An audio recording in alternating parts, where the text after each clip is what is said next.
আসসালামু আলাইকুম। পারুল ব্লগ থেকে সবাইকে সুস্বাগতম। আজকে আবার নতুন একটা ব্লগ নিয়ে চলে আসলাম। যে পানি গরম রুটি, ইলিশ মাছ দিয়ে কচুরঝোল, ডাল, টমেটো আলু দিয়ে মাছের তরকারি, মাংসের তরকারি, পেঁপে দিয়ে কচুর শাক ভাজি, তারপরে ইলিশ মাছের ভাজা, কচুর বড়া, পেঁয়াজ কাঁচামরিচের ভর্তা, কালকের একটু মিষ্টি কুমড়া ছিল আর ডিম ভাজা। এইগুলো আজকের ভাত, এগুলো আজকের খাওয়া দাওয়া। সবাই ভালো থাকুন, সুস্থ থাকুন, নিরাপদে থাকুন, পারবেন ব্লগসের পাশেই থাকুন। আমাকে যারা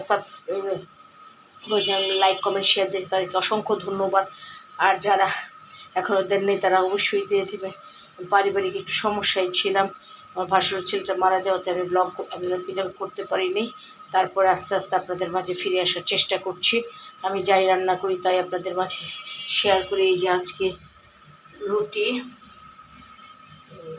ইলিশ মাছ দিয়ে কচুরঝোল, ডাল, টমেটো আলু দিয়ে মাছ, পেঁপে দিয়ে মাংস, কচুর শাক, কাঁচামরিচ ভাত, কচুর বড়া, এখানে ইলিশ মাছের ভাজা, কালকের সকালের ডিম ভাজি করছি, কালকের একটু মিষ্টি কুমড়া ছিল, পেঁয়াজ কাঁচামরিচ ভর্তা। এই হলো আজকের খাওয়া দাওয়া। সবাই ভালো থাকুন, সুস্থ থাকুন, নিরাপদে থাকুন, পারবেন ব্লগসের পাশেই থাকুন।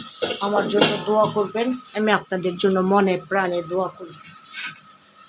সবাই লাইক কমেন্ট শেয়ার এবং সাবস্ক্রাইব করে দিবেন, বেল আইকনটি ক্লিক করে দিবেন, আমার পাশে থাকবেন।